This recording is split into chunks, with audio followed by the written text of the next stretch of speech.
Plus de 27 tonnes de tabac ont été saisies lors d'une opération menée dans toute la France nommée Colbert 2, ce qui équivaut à 20 millions d'euros de recettes pour l'État, a été annoncé vendredi par la Direction générale des douanes. L'opération s'est déroulée dans toute la France du 20 au 27 mars, avec l'intervention de plus de 10 000 agents de l'État dont 5 300 douaniers. Plus de 27 tonnes de tabac ont été saisies, soit 3 fois plus qu'à l'occasion de la première opération Colbert de juin 2023, a détaillé le ministre délégué chargé des comptes publics Thomas Cazenave lors d'un point avec la presse.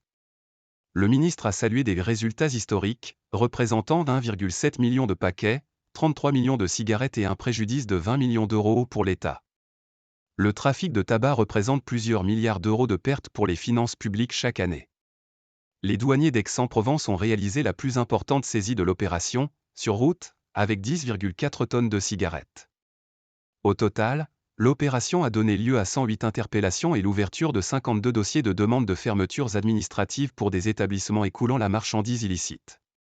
L'opération Colbert 2, élaborée dans le cadre du groupe opérationnel national antifraude, GONAF, s'inscrit dans le plan national de lutte contre les trafics de tabac 2023 à 2025. Le trafic de tabac est en plein essor, les services douaniers ont saisi 521 tonnes de tabac l'an dernier, après le record de 2022 avec 649 tonnes.